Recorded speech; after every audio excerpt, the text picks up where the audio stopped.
Hello, it's Jay back with Understanding Comics. In this one, I'm going to be doing section number 7, the 6 steps, which seems like an odd chapter. I think I complained in the last video that Scott McCloud has a certain amount of defensiveness, which I think is a part of the era of comics. This was kind of just pulling itself out of trying to be respectable, trying to be seen as art, and indeed in this section, I believe this is the section he says it's like, yes, of course it's art, of course it is, and he says of course it is, but then he goes along to show the artistic path, but which, as he says, could be applied to any field, but this one is going to particularly, he's going to describe these artistic levels of an artist, and how each different artists might reach different levels in it.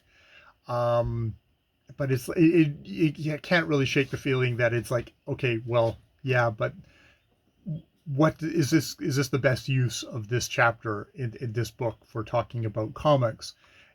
I mean, I guess he's making his defense, and it's something he feels very important about and passionate about. I shouldn't discount that. It just seems, I bought into the fact that that comics is an art form, so I don't. I feel like it's just preaching to the choir, and I don't particularly need this. It starts off the chapter with kind of the old sawhorse of, here's caveman times, and there's reproduction and there's survival, but there's also this other thing called art, and what does it come out of, and it's sort of evolutionary, kind of that kind of talk, which is just like, okay, yeah, fine, let's zip through this kind of. It seems like really received, not really particularly. It's nothing that activates my mind when you're talking about art, of going back to caveman times and talking about the birth of art or something like that. It seems like this is, especially using kind of just very stereotypical cartoony cavemen and women to talk about that, which is, but he then goes on to, yes, what he talks as the 6 steps of an artist.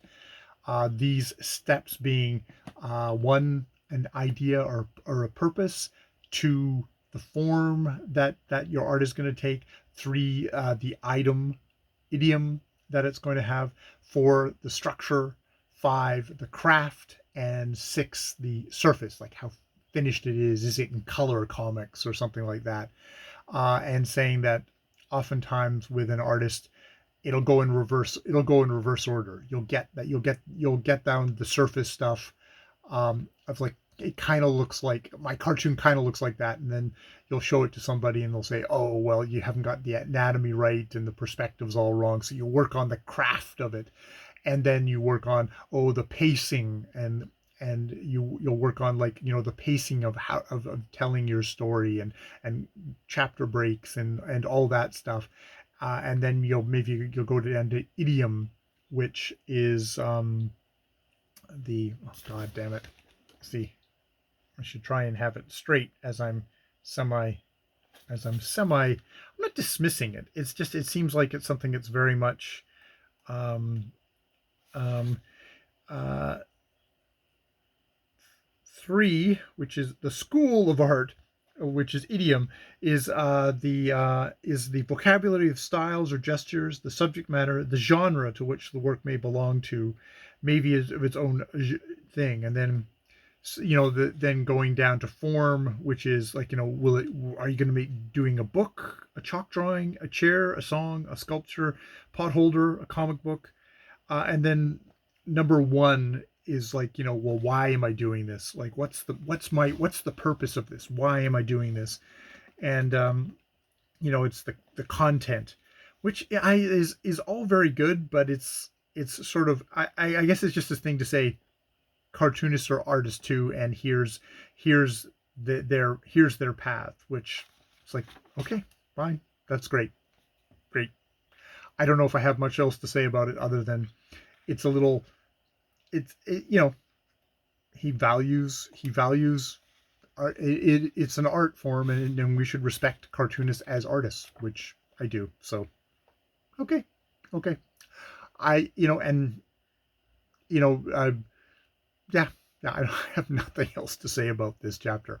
All right, I will leave it there. More videos later.